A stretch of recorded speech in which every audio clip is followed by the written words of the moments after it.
struktur atau pemerintahan dengan administrasi dan pengelolaan tinmin atau pertambangan.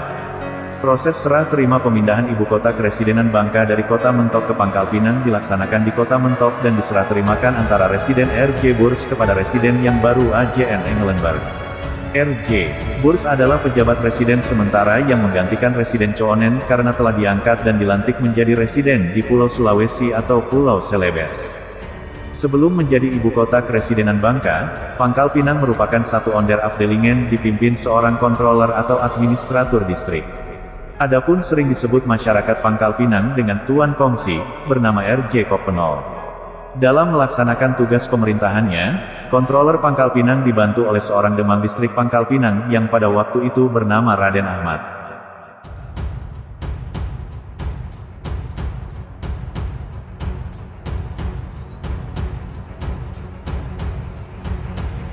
Sejak Pangkal Pinang menjadi ibu kota keresidenan Bangka dengan residennya yang pertama A.J.N. Engelenburg, dan karena beban pekerjaan yang berat membangun ibu kota yang baru, maka Engelenburg kemudian mengangkat Raden Ahmad sebagai Demang Terbeschiking atau Demang Pembantu Residen. Sebagai Demang pengganti untuk Pangkal Pinang, kemudian diangkat Ahmad bin Kaliman yang pada waktu itu menjabat sebagai Demang di Tobo Ali. Pada masa inilah dibangun kantor keresidenan, bekas kantor sementara gubernur, gedung pertemuan, panti wangka sekarang, kantor polisi Opas, penjara lama dan sarana-sarana lainnya seperti alun-alun Lapangan Merdeka, Jalan Raya, rumah untuk karyawan BTW, perusahaan Bangka Tin Wining, dan dibangun pula taman yang disebut Wilhelmina Park, yang sekarang Taman Sari. Cikal bakal SMPN 1 Pangkal Pinang dimulai dari pendirian Hollands Chinese School (HCS) pada tahun 1917 oleh pemerintah kolonial Hindia Belanda di Pangkal Pinang.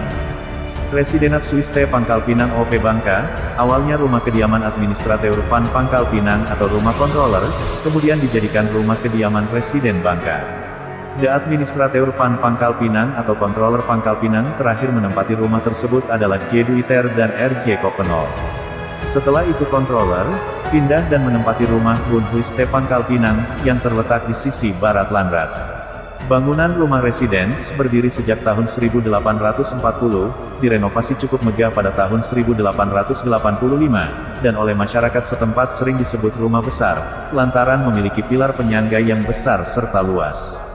Setelah pusat pemerintahan Belanda pindah dari Mentok ke Pangkal Pinang pada tahun 1913, mulailah rumah residen menjadi sarana pendukung pusat pemerintahan di Pangkal Pinang. Residen pertama yang menempati rumah ini adalah A.J.N. Engelenburg.